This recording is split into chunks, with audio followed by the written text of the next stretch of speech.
make sure it's on. Yep, good to go. Today is the March 12, 2021 meeting of the Pulaski County Election Commission. We have a quorum, so the meeting has. Our first on the agenda is the Pledge of Allegiance, and Ms. Dickens will lead I pledge allegiance to the flag of the United States of America and to the republic which stands one nation under God, indivisible, with liberty and justice for all.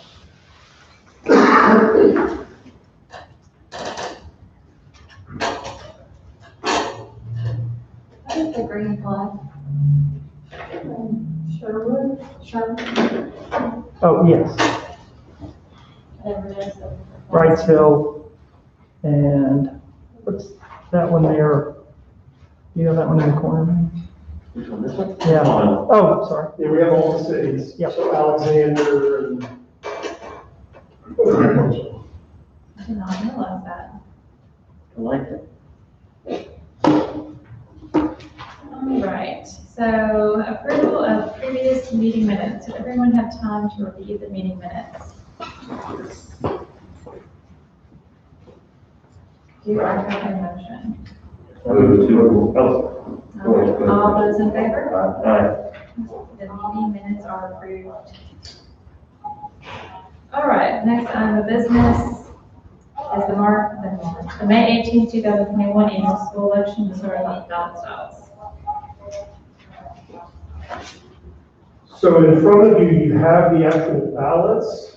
On top is the certification they signed by I need a copy of those, Sean. the copy of, I don't see, or you just have one set? One set. right, there's one set. On top of them is the certification that you'll, commissioners will be signing. And Commissioner Starr, you have the language as submitted to us by the East End and Jacksonville Pulaski School District. That's, we have checked the language. Essentially, we're able to just cut the language out of what they send to us and paste it into the software to make ballots. But we did read over everything very closely as well. What I don't see is something to compare the precincts to the ballot styles.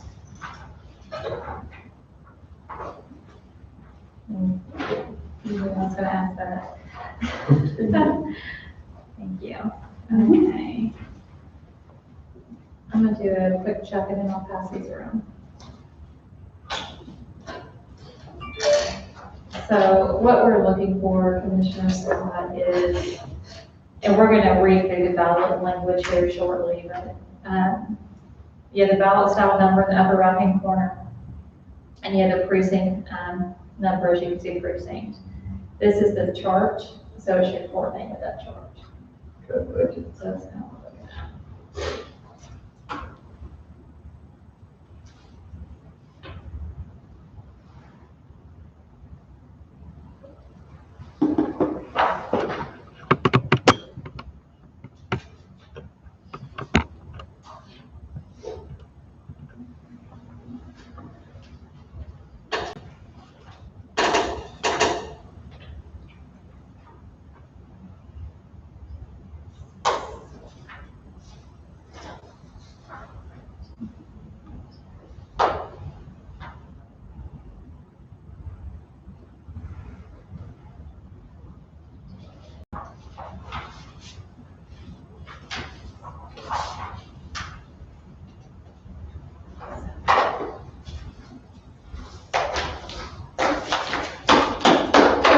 I'm very excited about the bill that's going to remove the need to have an election when there's nothing to vote on for an election.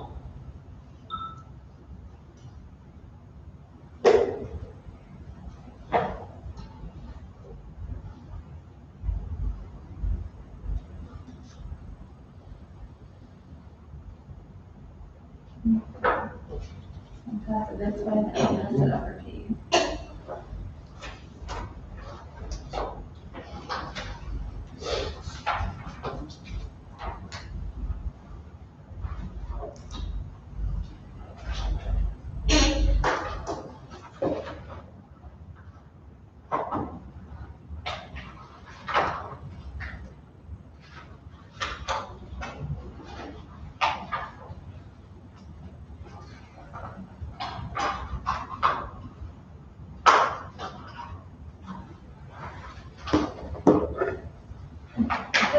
spot check. Do you mind if I redo the language?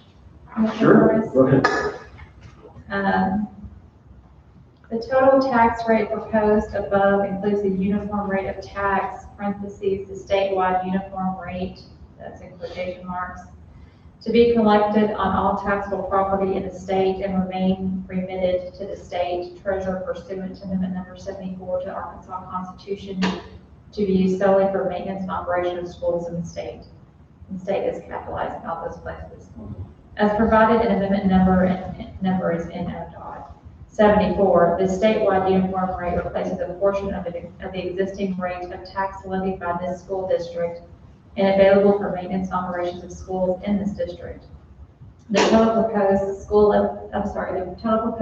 tax levy of 48.3 mils includes 25.0 mils specifically voted for general maintenance and operation, 0.9 mil voted for dedicated maintenance and operation, dedicated specifically for technology purposes, and 22.4 mils voted for debt service previously voted as a continuing levy pledge for the retirement of existing bonded indebtedness.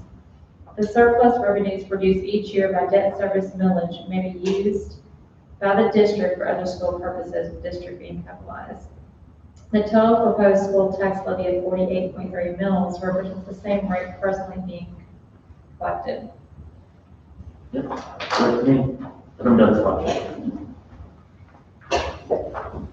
And that was the millage for the Jacksonville Pulaski School District. There's also language for East End, and the form that the East End language is in is slightly different. It is the same language that was on the ballot last year. And we went last year, or last time they did millage, we went through it with them, and that is what they intend. So the language looks different for East End than it does for Jacksonville, Pulaski, but that's what they intend. Okay.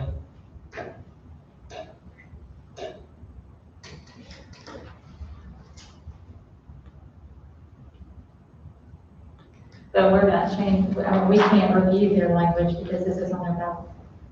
It's best to go with what the city wants, or the school district wants, because that's what they passed in their ordinance. No, I mean that we're just reviewing the language on the ballot to ensure that there's no. Correct. This is In case not- we made a mistake, Right. transferring. Right. I just wanted to alert you because it looks different, but it's what they did.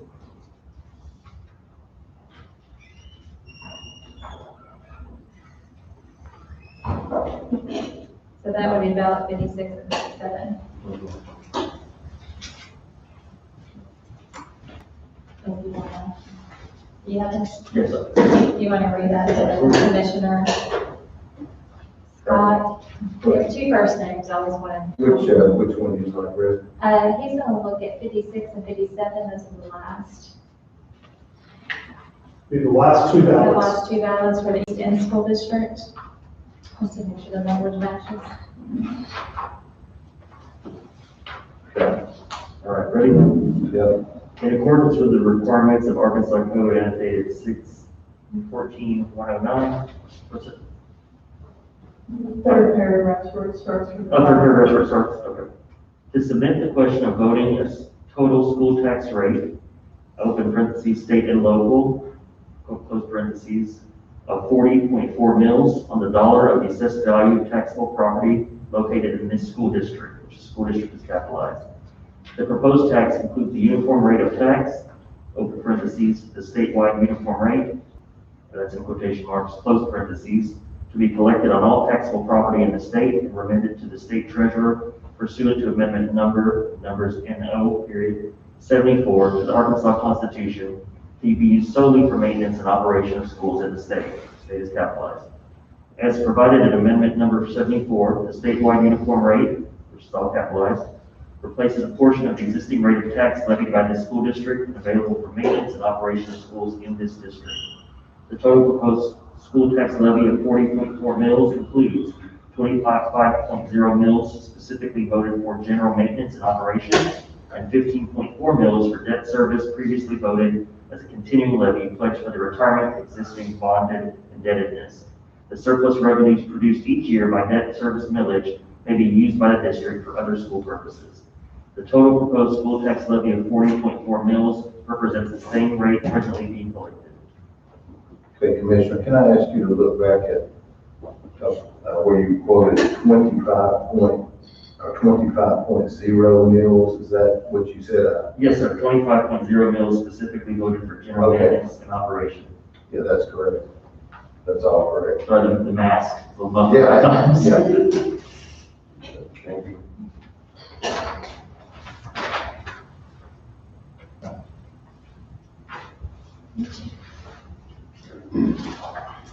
And just for Commissioner Scott's benefit, right, and she puts that on so that we all, she does that.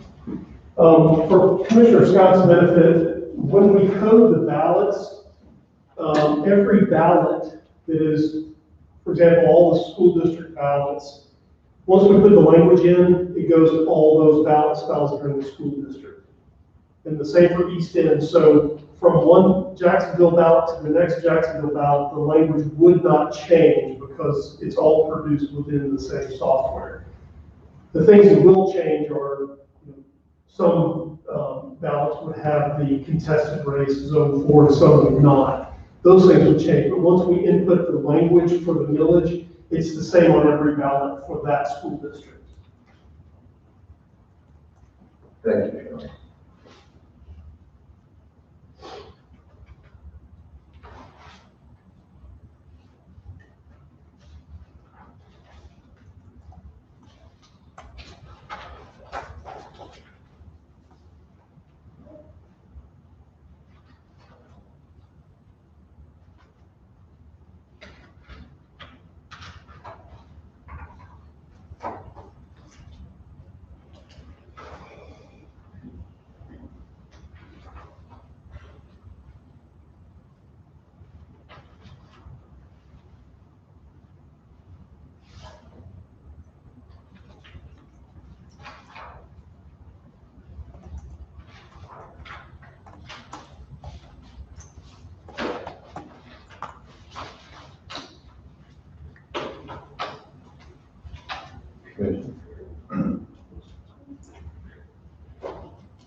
All right, the ballot styles have been reviewed for the annual school election for the 2020 annual school election. Do I have a motion?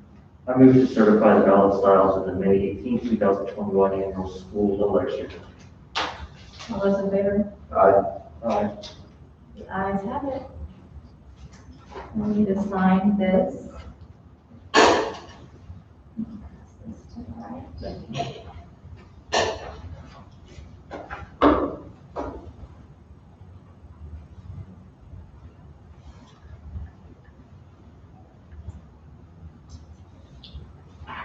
I actually like this setup, Jody, by the way, preferably forever.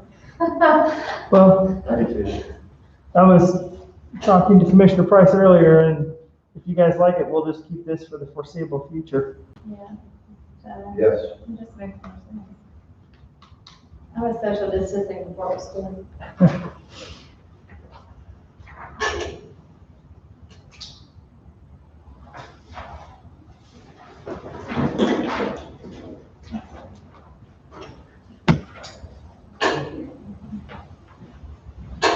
Okay.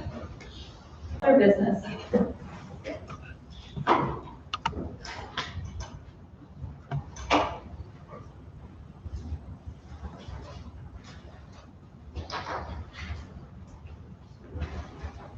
Nothing to add to the agenda from me. Other business. None for me. Yeah. Jody. Good. Okay.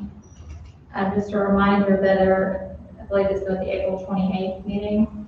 There's a lot on the agenda for that meeting, so in the notice, we have LD testing, we are gonna go over, websites, so you need to be gathering the information right now. And do that in a format that's easily, that makes it go quicker. We need to kind of have to know what our budget is at that meeting. If I forget anything. Can I add, let me back up, I do have something. I can tell you, just as an FYI, we'll have current information for you and our budget information on that meeting date as well. In the meantime, we had set this up again before the general, and with everything that happened in the general, I completely forgot it existed. But I was speaking with some of the guys that do our back-end server stuff, and we actually have a test website that's the mobile platform version that I will email individually you guys the link, and you can look at it. It is nothing fancy. It copies what we currently have, but it places it so you can bring it up on your phone and kind of see how it will interact. But what I would had asked that between now and the 28th, looking at that site, any suggestions you can see right off the bat, additions, subtractions, what you want to see, what you don't want to see, those kinds of things, you can be thinking about that as well. And we can tweak that test site all along the way, but I will send you that link next week as well, so you guys can get a look at that. Okay. Great, thank you. Yeah, one thing I want to make sure that we do is when we have, when we want to do like a temporary informational segment for an election, I don't want it to become a page. I want it to be like a PDF link. Mm-hmm. So that we can archive that and not keep it active as language on the page. Like right now, we currently have language on the page regarding curing absentees, and that needs to be moved. So, we want to make our pages where they're more stagnant unless it's relevant to all elections, and then have archival ability for documents. Agreed. Anything else? The other thing on the agenda would be the appoint election officials, and I'll send you all a list 2 weeks in advance of the meeting. I'll send you any information that I have in advance, but I'd like to know some election stuff so that you guys can look at it before.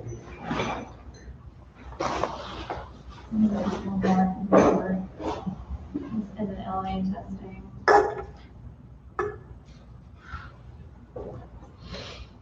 And who are going to set the other meetings today?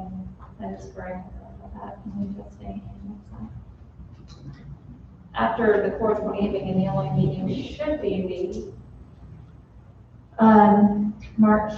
May 18th meeting, correct? Right, that would be the next one. 9 p.m. And I don't really have the other days for post-election, but you guys could probably come in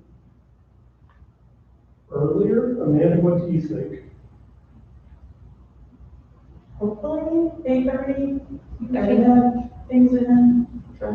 Because I don't think we're going to use an area manager. We'll probably have two staff or one staff person go up there to shut the machines down.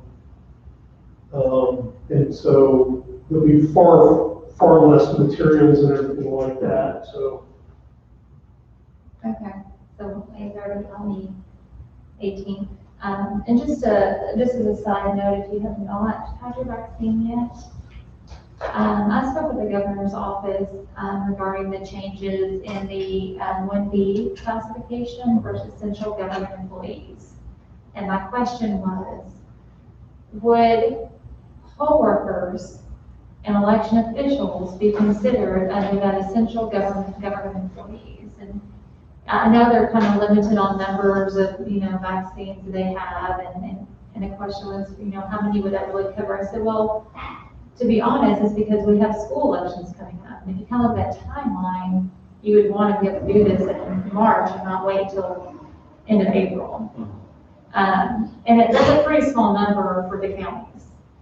And yes, if a person that's basically being contracted by the state or considered employees of the county, and they're doing an essential function, such as an election, that should cover them under that essential government worker. So if we could get that information out, that would be great. If anyone else is not covered under the 65 up. I think most of our poll workers are in the They are. but we have some that aren't. I guess we're 65 and older. Yeah, But we also want to make sure that we're encouraging them to go ahead and get that done. Absolutely. And then for anybody in this office. sure. In our office, we're definitely working on that. The one thing I would say is, we follow the guidance of the HR department, and they've been sending some emails about this.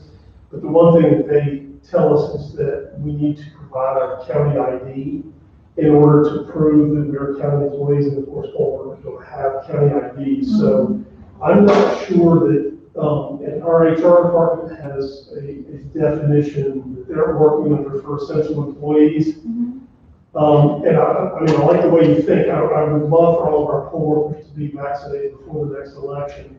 And I can certainly look into that and, encourage the people, when we send out the letters, to the poll workers, or when we notify them about the upcoming election, we can say, please try to get, vaccinated before the election.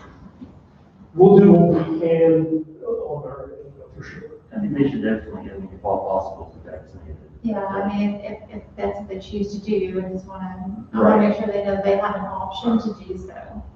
I mean, could there be, Yeah, I'll let them do that. surely they have some type of paperwork stating that they're a poll worker. I think that they're being pretty lenient, They with are. the Department of Health. Yeah. And if they come in and just say, hey, this is what I do, I don't have a badge.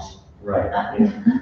I think that they're gonna be pretty lenient. I just think they need to know that that information is available. Because if you look at that time period, because you have to wait for the next one, and then it kicks in, and so that could just push them a little bit outside the box. Exactly. That's important that they. But I'll be trying to look into that and spread the word. Okay, thank you. That's all I have. Well, when is our April meeting? I'm sorry. April 28th What time? at 5 p.m. Okay. Yeah. Thank you. And May 18th, May 18th, Bailey was due on the 18th. May 18th at She's supposed to be 6, born on the 18th. 8:30, right? At 8:30, yeah. And that's all I have. Oh, and a legislative update, that was the other thing. Yes, your legislative update. Yes, we'll do that. Hopefully, they should be going. All right, if that's all, everyone have a great weekend, and we are adjourned. Thank you. Thank you. Thank you, Shauna. Thank you, Amanda.